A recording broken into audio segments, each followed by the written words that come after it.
Boa noite, irmãos, aqui presentes e irmãos que estão à distância nos assistindo agora, alguns distantes mais próximos, outros distantes mais distantes, né?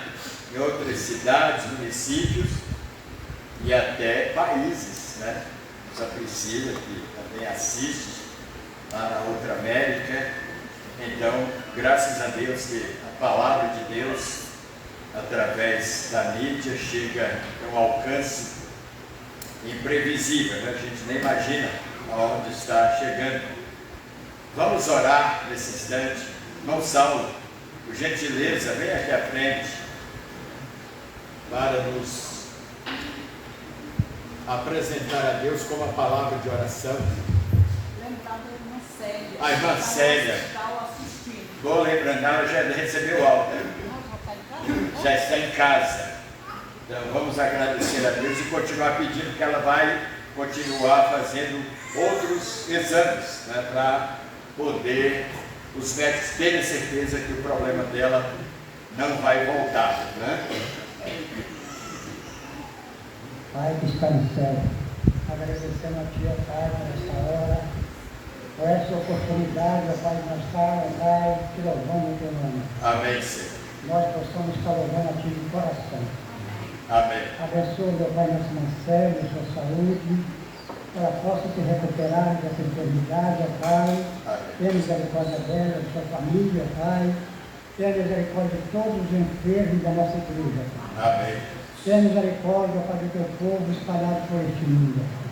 Os pastores, os missionários, todos na pregação da Tua palavra, Pai. Amém. Que hoje, ó Pai, toda a Tua vontade, ó Pai, possa haver conversão de alma. Amém. Abençoa esse momento, os irmãos daqui que estão presentes neste momento. Abençoa cada um deles, ó Pai, nosso retorno para nossos lares, guardado e amparado por Ti, Pai. E pedimos por aqueles que estão viajando, ó Pai, guarda eles na ida e na volta, ó Pai, que eles possam ser, ó Pai, protegidos por Ti. Amém. E pedimos, ó Pai, tudo em nome de Jesus, com perdão dos nossos pecados. Amém. Amém.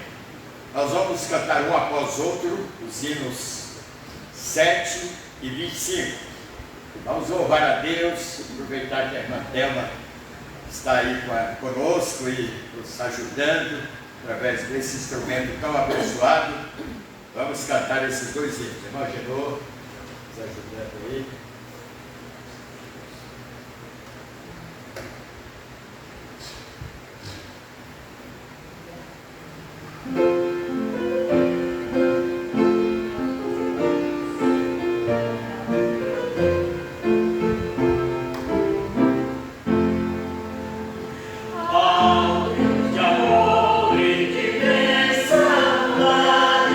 Como de júbilo, vinde agora.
Continuemos em pé para a leitura da palavra de Deus, Salmo 119, de 10 a 18, isso, né? Salmo 119, ali está 199, mas é 119, né? Vamos fazer o seguinte hoje, vamos ler a uma só voz, em uníssono, ou seja, todas as vozes juntas, com bastante ênfase. Hoje é o dia da Bíblia, dedicado à Bíblia, e hoje também é o dia da família, né? É o dia da família.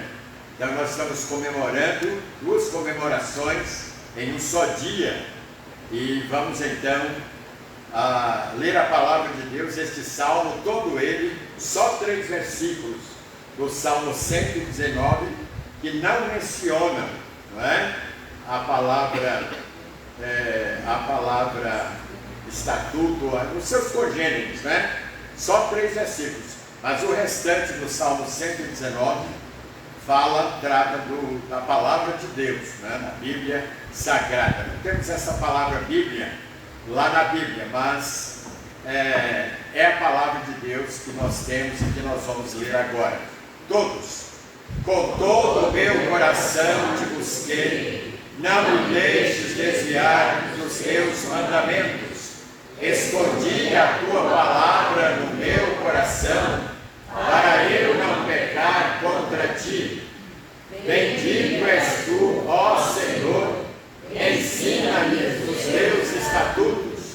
Com os meus lábios declarei todos os juízos da tua boca.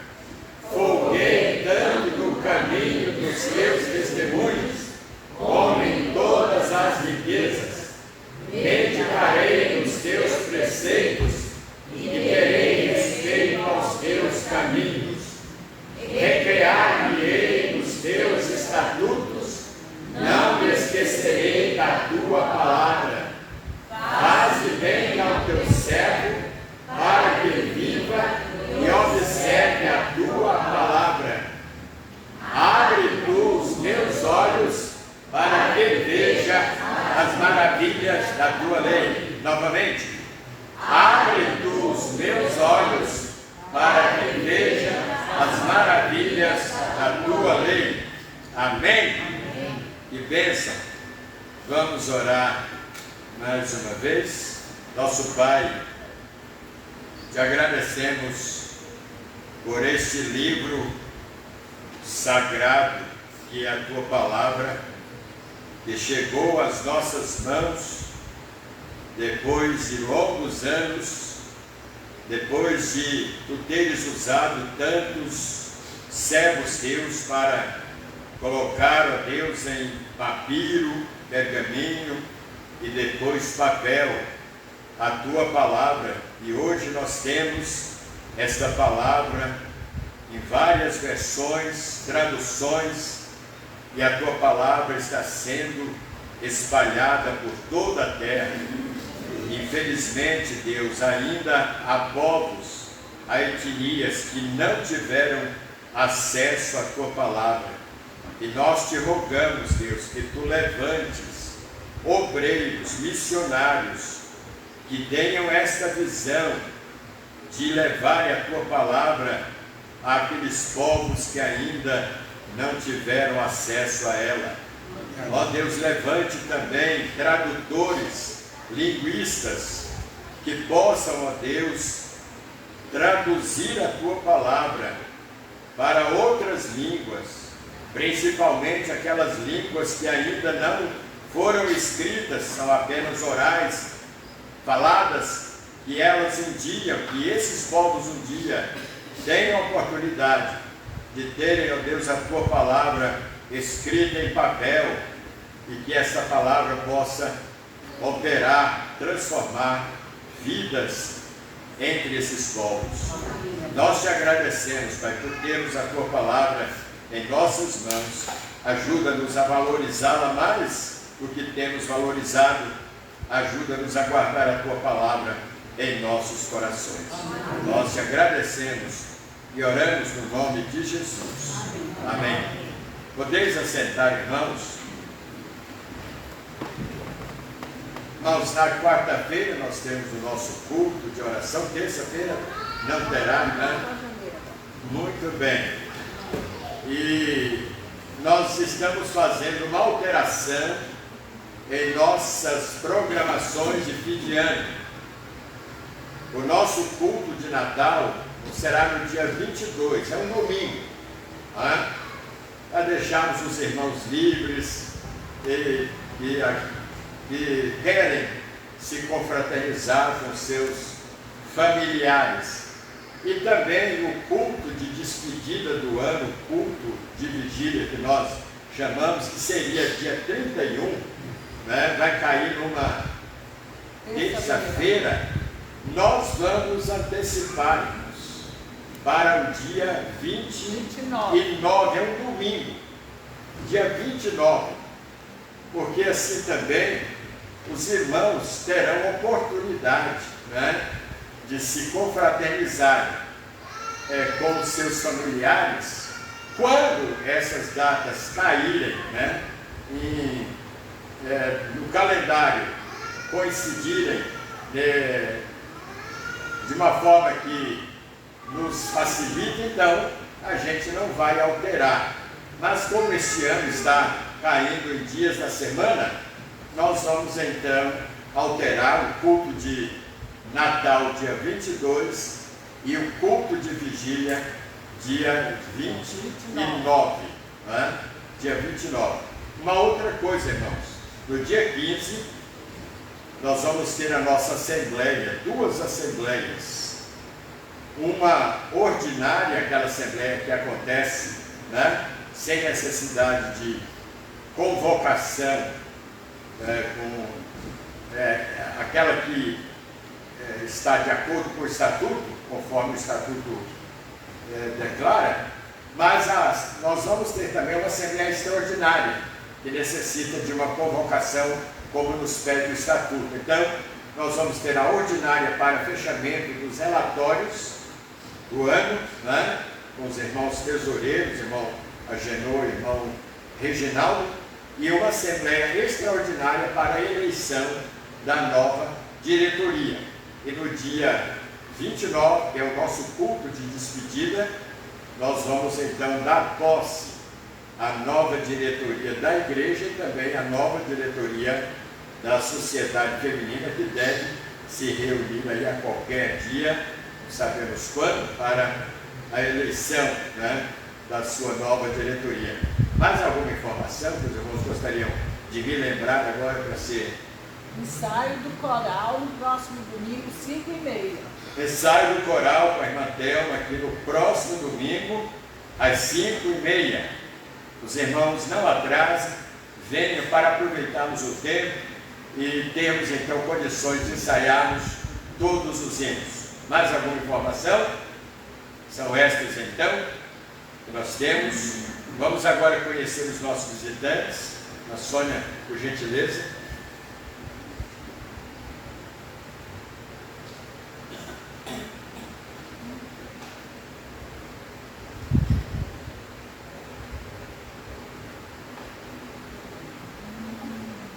Graça e paz, irmãos. Com grande alegria que estamos aqui na casa do Senhor.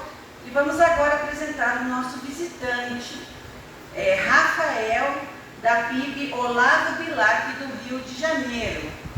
Pode ficar em pé, Rafael, para que as pessoas te conheçam. Muito obrigada pela sua presença. Seja sempre bem-vindo em nome de Jesus. Em nome da Primeira Igreja Batista de Paulínia, nós agradecemos a sua presença. Que Deus o abençoe grandemente. Obrigada. Não temos mais ninguém. Deus o abençoe. A irmã falou Rafael. Rafa, sou eu? Não tem dois Rafaéis aí hoje, né? O Rafael já é de casa, mas sempre é bem-vindo aqui nos cultos da igreja. Muito bem. Vamos agora cantar o hino 137, o Pão da Vida, que também fala da palavra de Deus, enquanto os irmãos terão a oportunidade de entregar dízimos e ofertas àqueles que vieram preparados para este momento. 137, Pão da Vida.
Participações de louvores, vamos convidar as nossas irmãs, as nossas senhoras, né? As mulheres, para então louvar o Senhor.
Racione, mas se aproxima ao dia da Bíblia.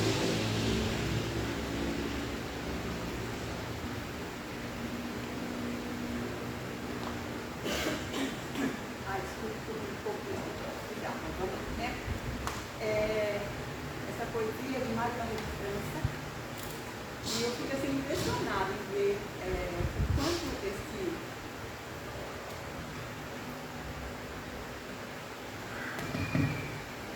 o quanto esse poeta cristão, né, é tão inteligente, tão além do seu tempo. E eu creio que se tivesse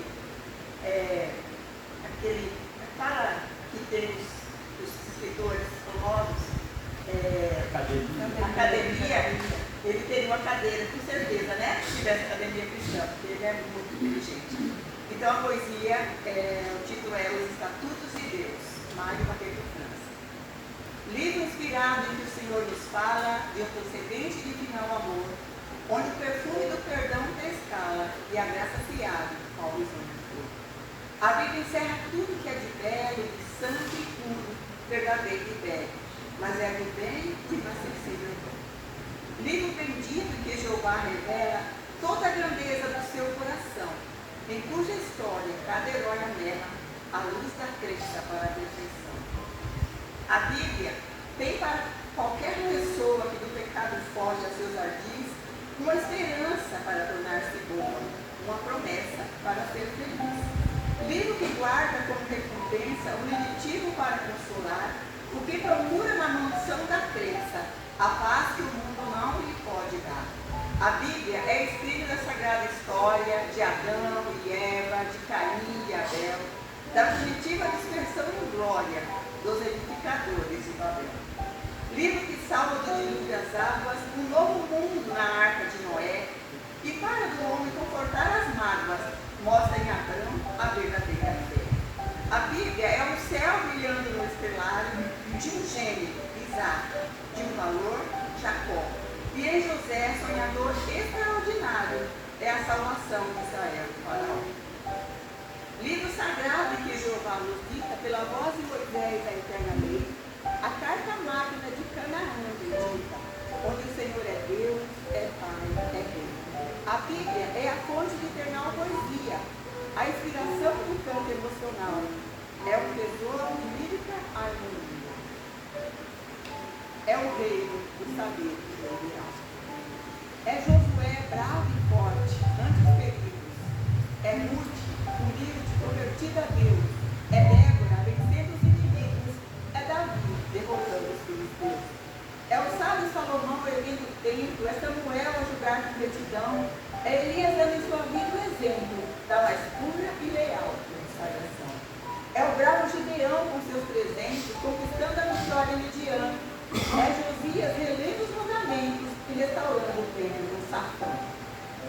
É Neemias com lágrimas pedindo a Deus auxílio e que do rei obtém todos os meios para ir reconstruindo o muro em ruína de Jerusalém. É Jó que sofre com paciência tudo e diz: do nada vim e irei para lá. Deus me deu posses e as tomou. Contudo, bendito seja o nome de Jeová. Isaías falando a Deus em sonho: e eis-me aqui, envia-me, Senhor. E Jeremias, súplice e tristonho, lamentando seu povo pecador. É Daniel, calmo e bom, se deixara por Deus lançar na cova dos leões. É Jonas, que a Nínive aconselhara voltar a Deus na luz das orações. São todos os cantares dos poetas, mostrando em versos do escritor do céu. São todas as mensagens dos profetas, do altar de Deus, descortinando o véu. Cuja leitura boa é um misto de conselhos, avisos, repreensões, e que nos dá, na anunciação de Cristo, novo vigor aos fracos corações. A Bíblia é 1000 promessas e esperanças, um paraíso no céu segundo assim. Nas roseirais das bem-aventuranças, no éden de amor, que não terá mais fim. É um coro dos anjos que do céu descera, as cortinas azuis para cantar. Glória a Deus nas alturas, Pai na terra, boa vontade aos homens para amar. é a reverência humilde dos pastores, é a adoração dos magos, é também a esperança do mundo aberto às flores, com visões no deserto de Belém. É João Batista, o precursor sagrado, preparando nas margens do Jordão a seara em que o Messias revelado trocaria o Evangelho do perdão. É a chamada dos 12 para a luta, da descrença, da fé, do bem, do mal. É a força da vontade resoluta de melhorar os vivos e pobres. É a luz reveladora do milagre, é a palavra eloquente que seduz, é o sofrimento informante de uma cruz, mas é também a glória incorredora de quem, vencendo a morte, ressurgiu para oferecer a graça salvadora a todo coração que a fé se abriu. É a conversão de Saulo, transformando no arauto do Evangelho, do Criador, que fez da vida o sol do amor brilhante, que traz no corpo as marcas do Senhor e o testemunho verdadeiro e histórico de todos os discípulos leais, em cujas vidas o valor heróico prega a verdade e não se cala mais. É Paulo e Silas presos ferozmente, mas ainda fortes para Deus louvar. É a confissão de um carcereiro peixe. Senhores, quem farei para me salvar? É Pedro, a um coxo a proclamar sereno. Não tenho prata, mas te dou. Em nome de Jesus o Nazareno, levanta-te, anda. E ele se levantou. É o Gênesis de toda a obra divina, o Apocalipse da revelação. É o Velho Testamento da doutrina, é o Novo Testamento do perdão. É o passado chorando na saudade, é o presente que avisa o bem e o mal, é o futuro a brilhar na integridade da justiça de Deus, a ordem final. É finalmente o sacro relicário de prece e bênção, de poder e luz, que mostra ao mundo no alto do Calvário o sacrifício eterno de Jesus. A Bíblia é tudo que de verbo nobre, de puro e santo, forte para o mundo, doce esperança para o povo pobre, luz salvadora para o meu Brasil. Amém. Amém.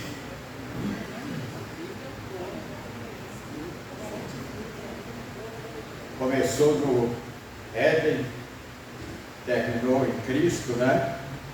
Depois a consumação dos séculos.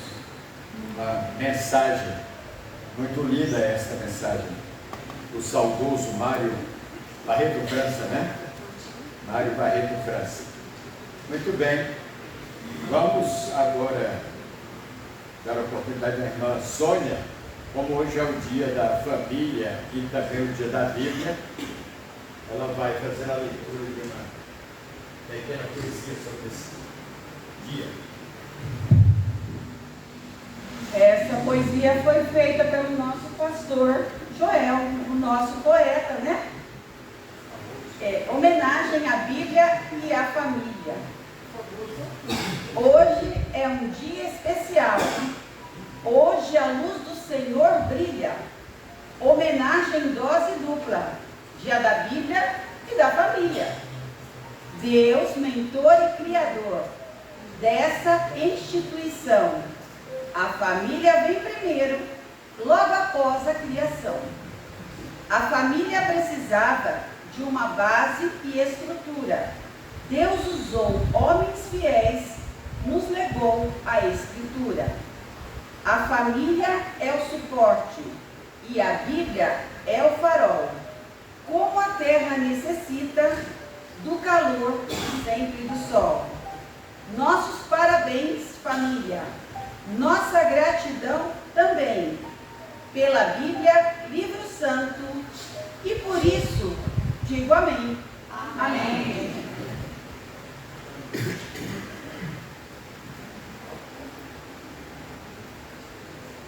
Magenô vai estar louvando o Senhor nesse momento.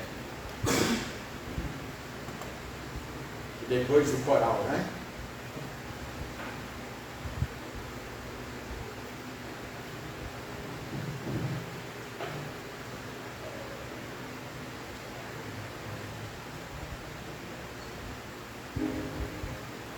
O mais precioso livro.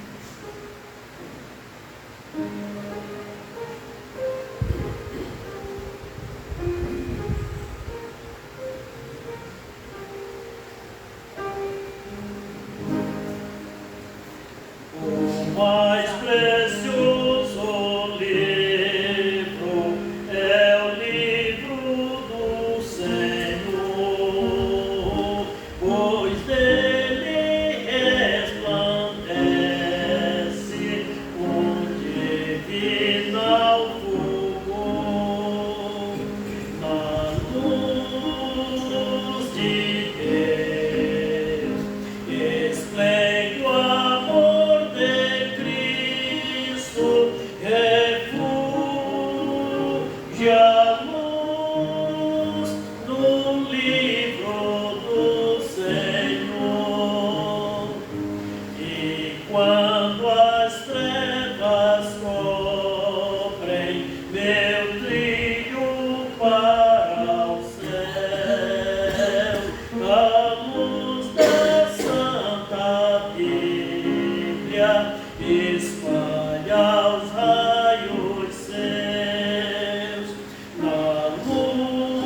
Jesus Cristo, mostra doce amor.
como hoje é o dia da Bíblia, vamos ler a Bíblia, né? Vamos fazer a leitura da palavra de Deus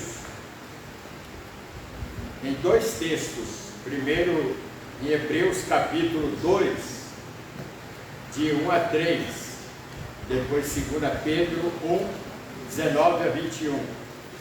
A Bíblia tem razão, é o tema desta noite.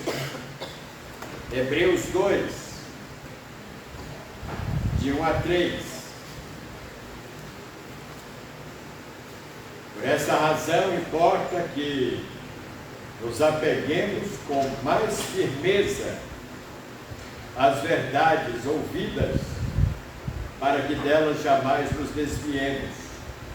Se, pois, se tornou firme a palavra falada por meio de anjos, e toda transgressão ou desobediência recebeu justo castigo, como escaparemos nós, se negligenciarmos tão grande salvação, a qual, tendo sido anunciada inicialmente pelo Senhor, foi-nos depois confirmada pelos que a ouviram.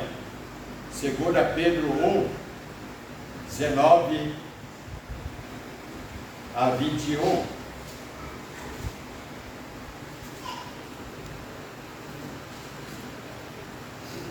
Temos agora tanto mais firmada a palavra profética, fazeis bem atendê-la, como a uma lamparina ou candeia que brilha em lugar tenebroso, até que o dia clareie e a estrela da alva nasça em vosso coração, sabendo primeiramente isto, que nenhuma profecia da Escritura provém de particular elucidação, porque nunca, jamais, qualquer profecia foi dada pela vontade humana. Entretanto, homens santos falaram da parte de Deus, movidos pelo Espírito Santo. Amém? Amém. Podeis assentar, irmãos? A Bíblia tem razão. Irmãos e amigos, o apóstolo Paulo era um homem apaixonado, no bom sentido, né? Pela palavra de Deus.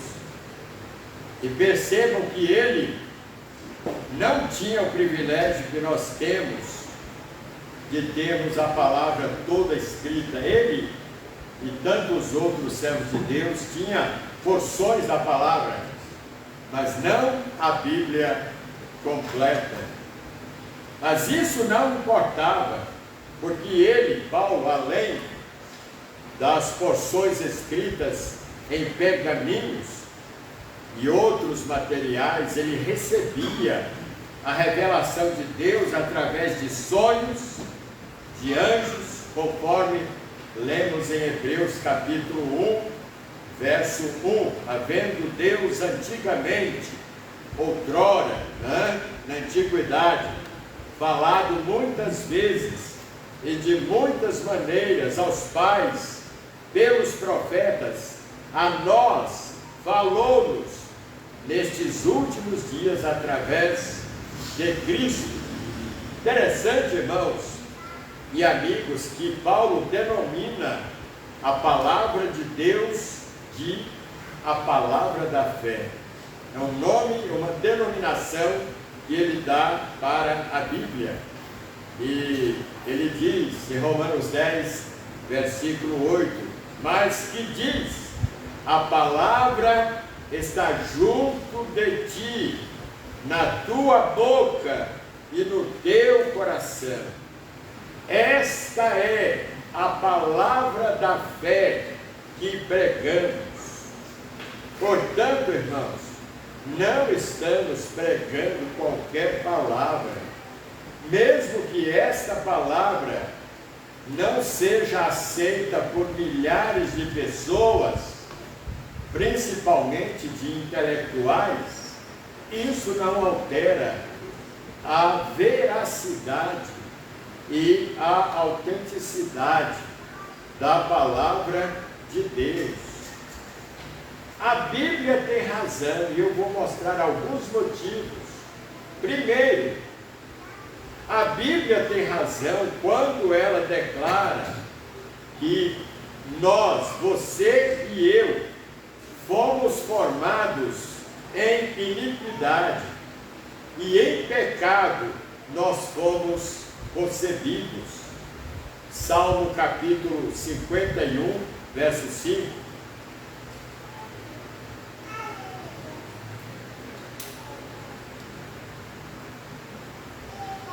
Quantas vezes for preciso, eu e nós devemos declarar, irmãos, não devemos nos envergonhar de mencionar, de relatar a respeito do nosso passado, das nossas origens. Mas temos que falar também sobre o nosso presente e como será o nosso futuro. Na primavera de 1501, nesse mesmo ano, surgiu em Florença o gigantesco bloco de mármore. Foi encontrado abandonado há mais de 40 anos, e aquele bloco de mármore pertencia à catedral da cidade. Tinha sido entregue ao escultor chamado Dútil, que nele deveria talhar a figura de um profeta. Dútil, D-U-C-C-I-O, porém, faleceu repentinamente e o mármore ficou à espera.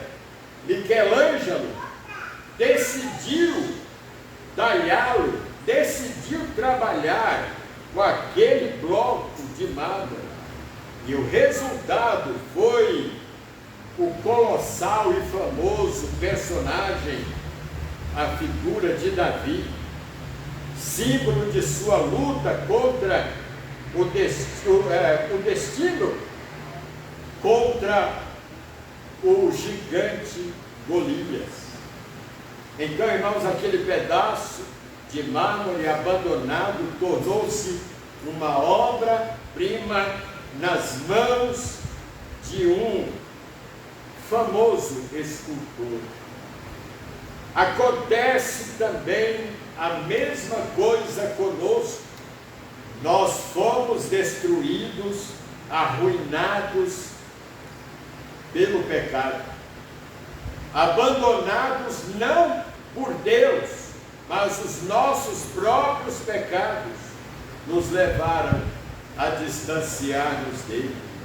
Na primeira carta de João, capítulo 3, versículos 1 e 2, ele declara: vede que grande amor nos tem concedido o Pai, a ponto de sermos chamados filhos de Deus.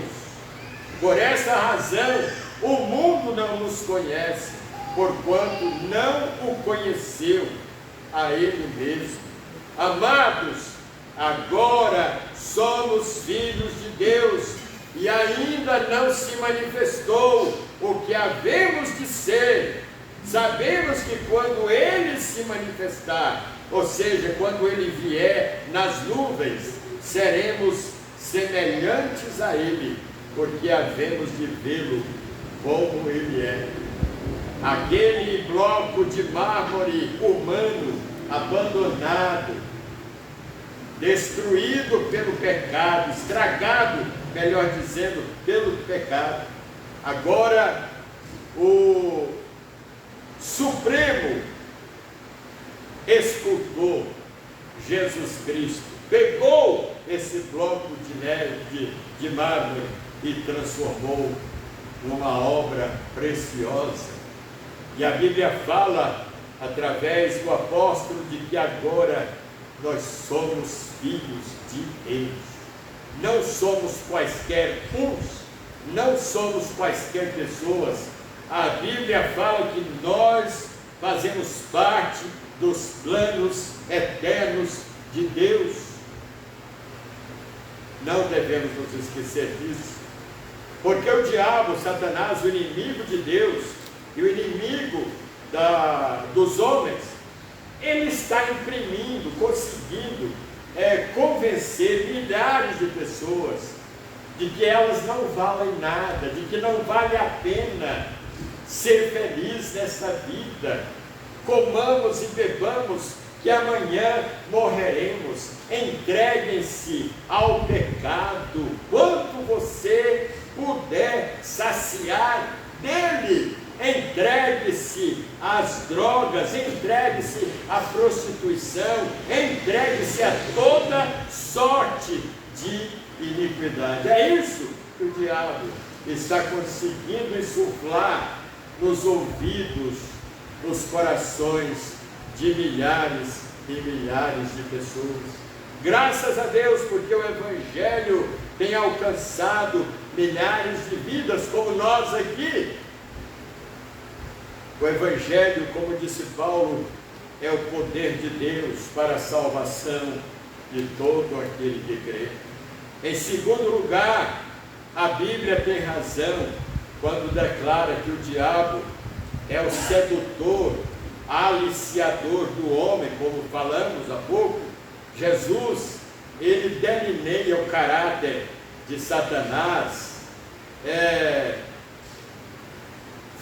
usando algumas expressões que estão registradas no Evangelho de João, capítulo 8, verso 44, quando ele denuncia aquela gente que estava perto dele, né, e que rejeitava as suas palavras. Ele se arrogava, batia no peito, dizendo que eram descendentes de Abraão. E olha o que Deus fala com eles: vós sois do diabo, que é vosso pai, e quereis satisfazer-lhe os desejos. Ele foi homicida. Por que Satanás é homicida, irmãos? Porque ele destrói as almas humanas. Ele foi homicida desde o princípio e jamais se firmou na verdade, porque nele não há verdade.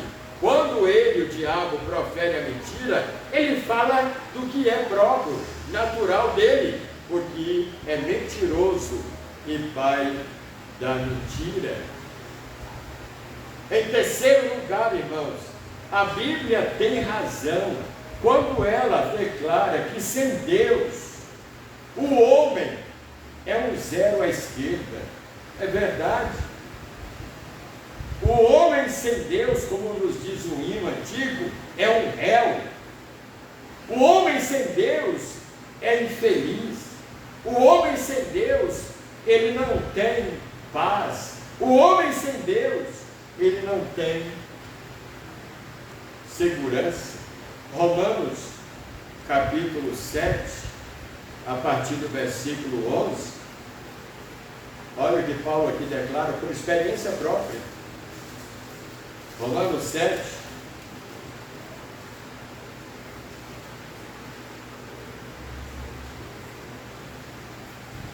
a partir do verso 11: porque o pecado, prevalecendo-se do mandamento, por este mesmo mandamento, este pecado me enganou e me levou à morte, me matou. Por conseguinte, a lei, ela é santa, e o mandamento também é santo, é justo e é bom.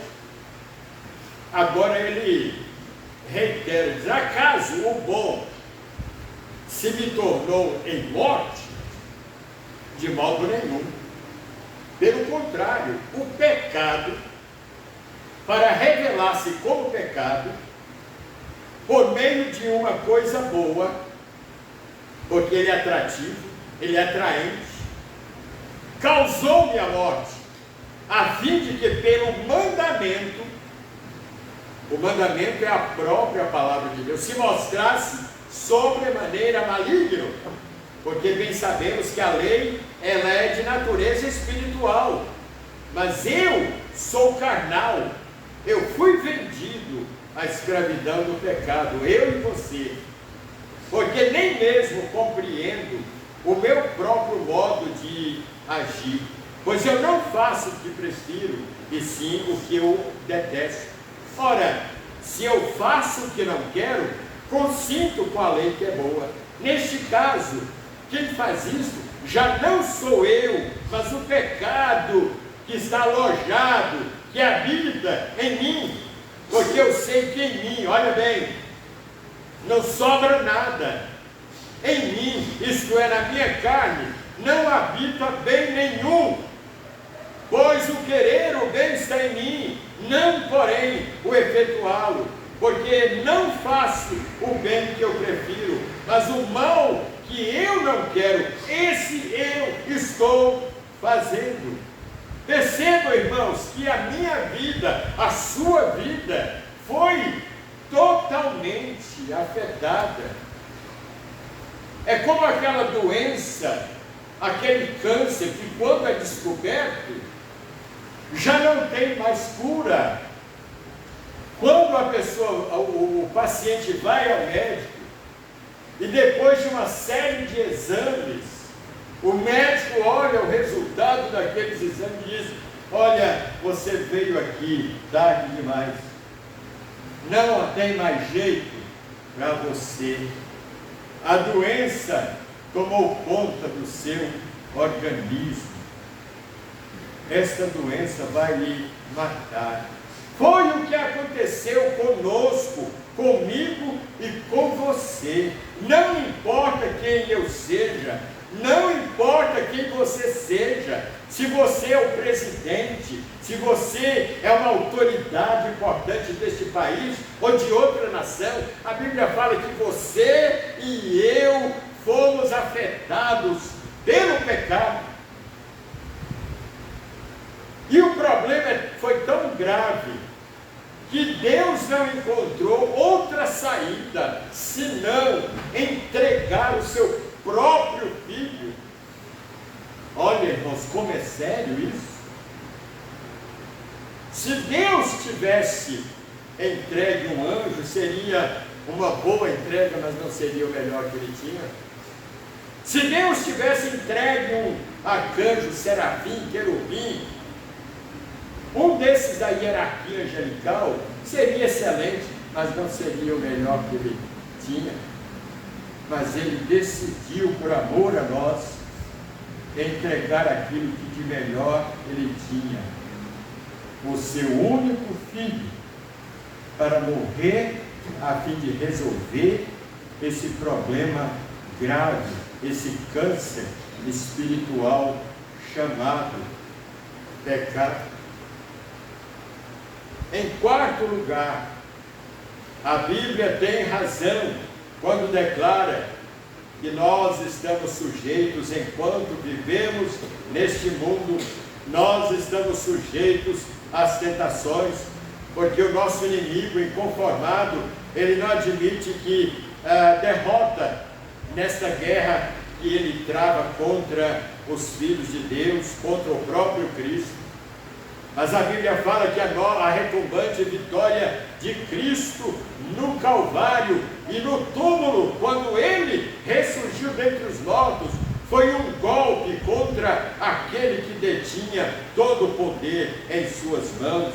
Hebreus 2, 14 e 15, portanto, visto que os filhos partilham de carne e sangue, ele, Cristo, participou das mesmas coisas, para que pela morte destruísse aquele que tem o poder da morte, isto é, o diabo, e livrasse a todos os que estavam sujeitos à escravidão por toda a vida, por medo da morte.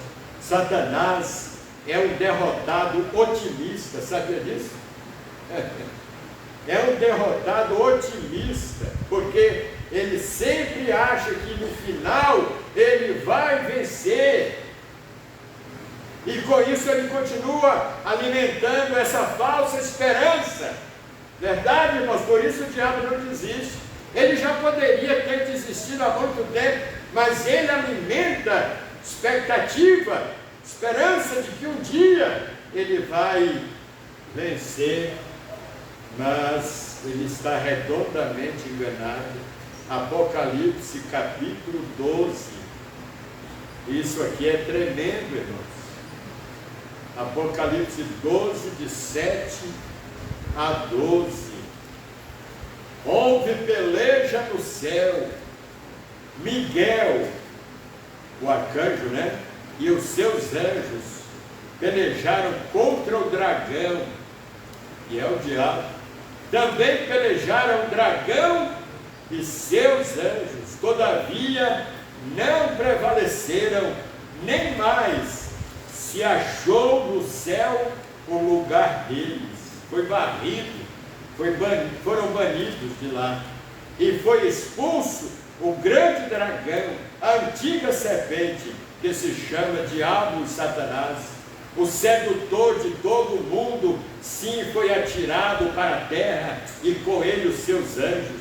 Então ouvi grande voz do céu, dizendo, proclamando: agora veio a salvação, o poder, o reino do nosso Deus, a autoridade do seu Cristo, pois foi expulso o acusador de nossos irmãos, o mesmo que os acusa de dia e de noite diante do nosso Deus. Eles, pois, o venceram por causa do sangue do Cordeiro, por causa da palavra do testemunho que deram, e mesmo em face da morte, não amaram a própria vida. Por isso, festejai, ó céus, e vós os que neles habitais. Ai da terra e do mar, pois o diabo desceu até vós, cheio de grande cólera, sabendo que pouco tempo lhe resta. Cuidado, porque o diabo, ele não desiste. Ele não desiste. Um dia ele será definitivamente derrotado.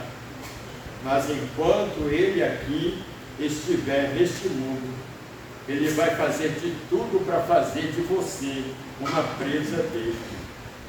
Cuidado com suas atitudes. Cuidado com quem você anda. Cuidado com a sua vida vazia de Deus, sem compromisso com a palavra, sem compromisso com o reino de Deus. Você precisa se interagir, se envolver, você precisa se entregar, porque Deus não aceita dúbios, duvidosos, indecisos. A Bíblia fala que os medrosos não entrarão no céu.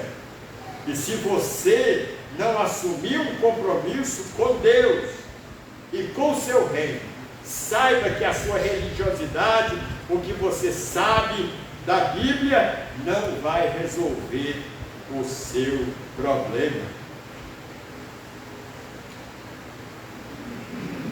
Em quinto e último lugar,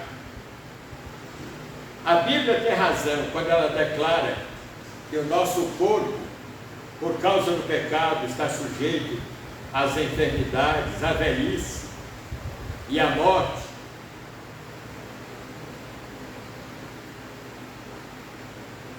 Os idosos aqui um dia foram jovens, foram crianças, foram bebês. Eu fui bebê.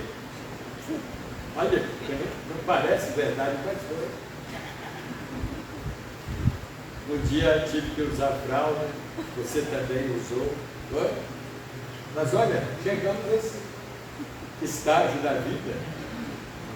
Os cabelos embranquecendo, alguns perdendo o cabelo, outros aumentando as rugas do rosto, outros gastando fortunas para tentarem arrancar essas rugas do corpo. Mas não tem jeito, irmãos.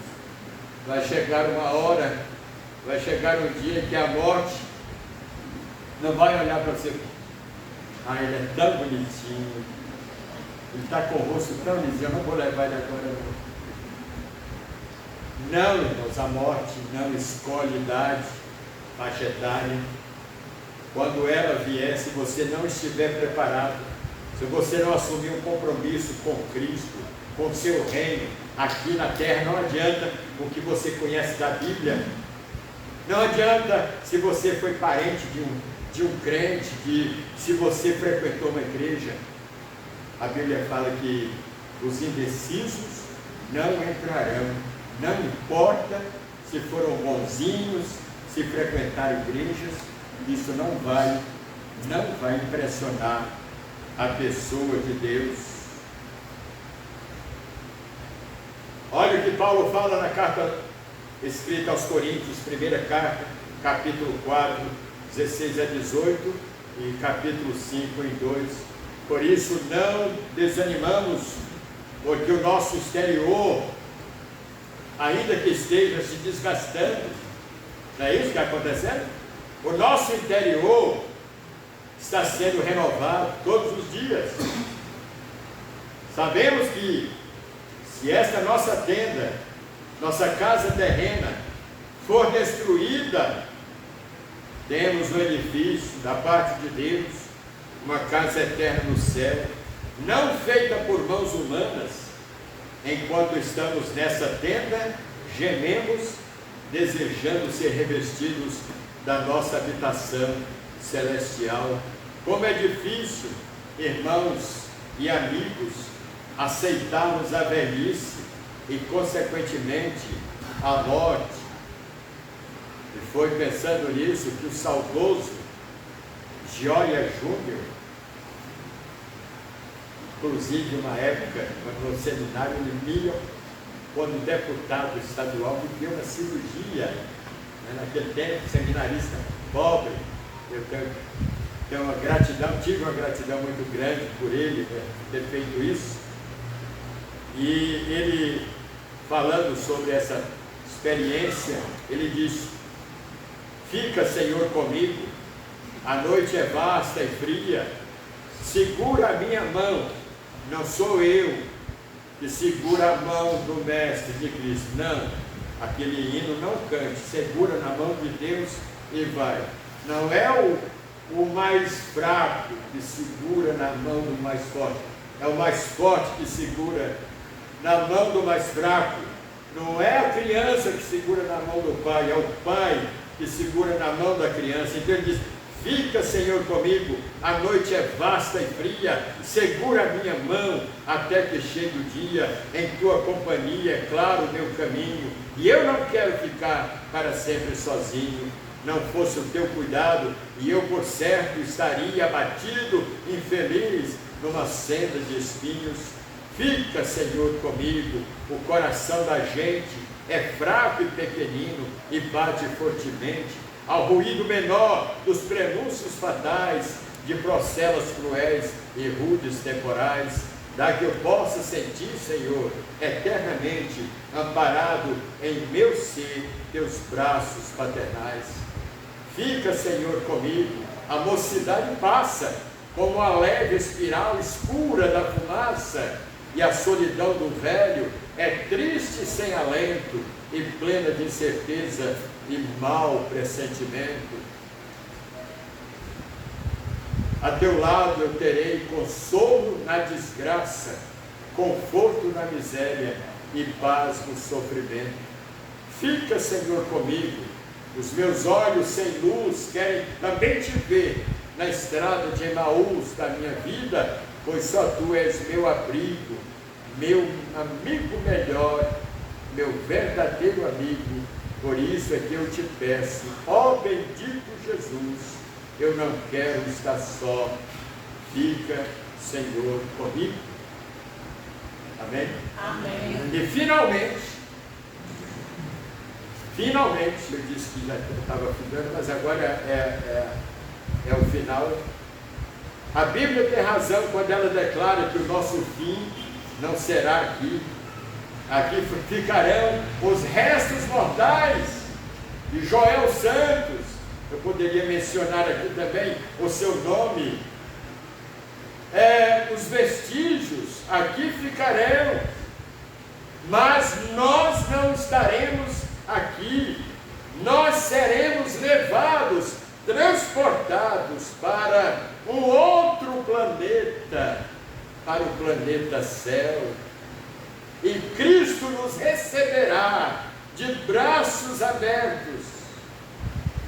E Paulo chega a dizer, na primeira carta aos Coríntios, capítulo 51, capítulo 1, 15, de 51 a 58, aquilo que é corruptível se revestirá da incorruptibilidade, aquilo que é mortal se revestirá da imortalidade. E quando o que é corruptível se revestir da incorruptibilidade e o que é mortal se revestir da imortalidade, então ouvi-se a vitória, o brado de vitória, tragada foi a morte na vitória. Onde está a morte, a tua vitória? Onde está, ó inferno, o teu aguilhão? O aguilhão da morte é o pecado, e a força do pecado é a lei, mas graças a Deus que nos dá a vitória por nosso Senhor Jesus Cristo. A Bíblia tem razão, por estas e tantas outras razões, por estes e tantos outros motivos. A palavra de Deus tem razão. E eu gostaria que nesta hora, você, que talvez seja um crente tão sem compromisso com o reino de Deus, tem algumas pessoas que têm a impressão assim, que elas não são salvas, membros da igreja. Eu fico pensando, meu Deus, como é que uma pessoa põe um prato de comida na mesa e já começa a comer sem fazer, pelo menos, obrigado por essa comida? Será que essa pessoa é salva? É convertida? Eu tenho minhas dúvidas, irmãos. Isso eu só estou mencionando uma coisinha só, sem falar de outras que deixam impressões negativas nas vidas de determinadas pessoas, irmãos, que se esmeram no seu trabalho, que se esmeram nas coisas que ela faz em casa, né? Nas suas atividades cotidianas, mas não se esmeram nas coisas de Deus. Nunca leram a Bíblia uma vez sequer. Se eu perguntasse assim, quantos não leram a Bíblia ainda pelo menos uma vez? Levante a mão, por favor, não levante. Mas é uma vergonha, irmãos. É uma vergonha. Eu fico pensando, será que nós estamos produzindo os frutos de uma pessoa convertida, regenerada, transformada? A Bíblia tem razão quando ela denuncia, quando ela fala, né, de determinadas questões que nos afetam, que nos atingem. E para que isso não seja verdade, nós precisamos, irmãos, colocar a nossa vida dentro dos parâmetros da palavra de Deus. Dizer, Senhor, a partir de hoje, ano que vem, se eu estiver vivo até lá, eu quero começar o ano que vem sendo um crente diferente, uma pessoa diferente do que eu tenho sido até agora. Os simples membros de igreja, uma água, uma negação. Eu não tenho sido uma influência abençoada, positiva para ninguém, nem principalmente para ti. A Bíblia tem razão, e quando ela fala sobre essas questões e tantas outras, não se ofendam com a palavra de Deus, porque é para o nosso bem. Que Deus nos abençoe. Amém. Vamos cantar agora o hino, Livro Santo, Sagrada Escritura.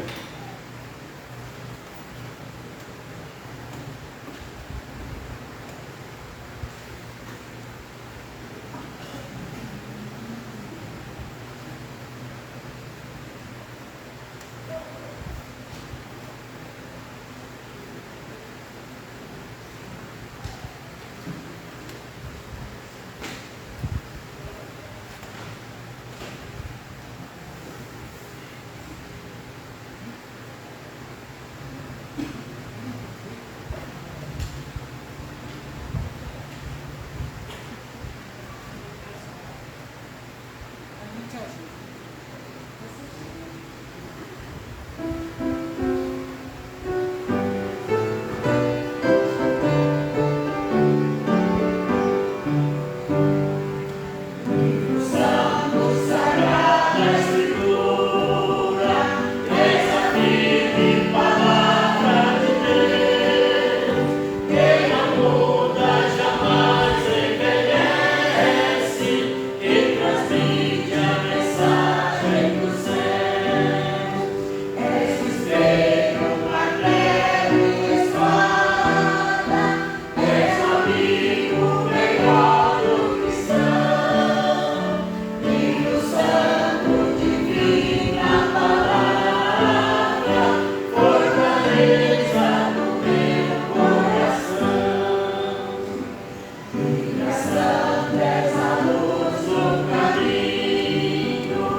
oração.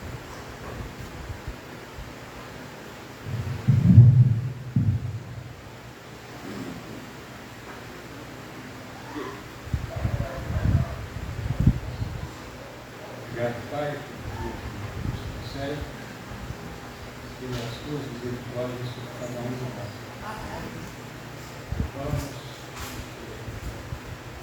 Vamos ter acesso à tua palavra. Amém. E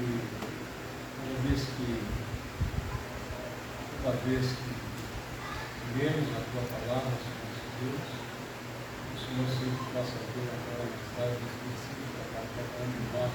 Amém.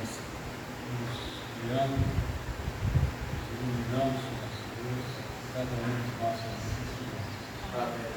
Mais uma semana de paz e alegria na tua presença, Amém. confiança, Senhor nosso Deus, na tua palavra e no que o Senhor quer fazer em cada um de nós. Amém. Oramos em nome de Jesus. Amém. Nossa divisa. Fazem todas essas coisas, somos mais do que vencedores